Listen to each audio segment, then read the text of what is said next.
नमस्कार, मैं हूँ संजय यादव और हमारे संजय यादव अवधी ऑफिशियल चैनल में आप सबको स्वागत है, अभिनंदन है। तो मैं बहुत प्यारा सा स्वर्गीत लेकर आई हूँ। कैसा लगे तो आप लोग ज़रूर कमेंट में बताइएगा। आइए सुनिए।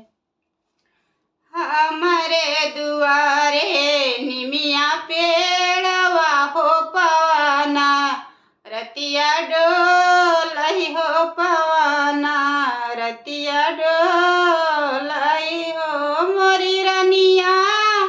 हमारे दुआरे निमिया पेड़वा हो पवना, रतिया डोलई हो पवना, रतिया डोलई हो।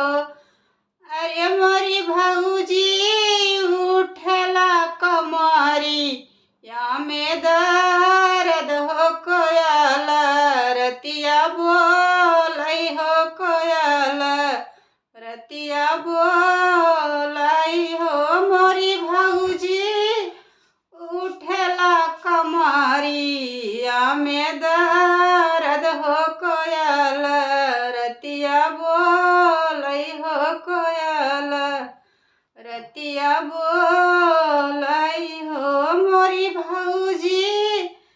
एतनी बचनिया सुने देवरू हो कि माई के भल बोला मैं हो कि माई के भल बोला मैं हो मोरी रनिया। एतनी बचनिया सुने देवरू हो कि माई के बोला मैं हो कि माई के बोला मैं हो मोरी रनिया। एक पीर उठ तई दूसर पीर तीसरे पिरिया उठ तई हो तीसरे पिरिया उठ तई हो मोरी रनिया।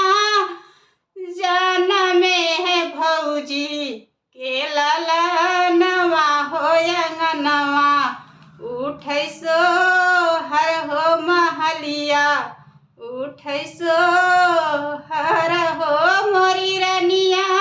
तीसरे में जाना मेला नवा हो महलिया, उठै सो हर हो महलिया, उठै सो हर हो गजब निकला गई हो गजब निकला गई हो मोरी रनिया।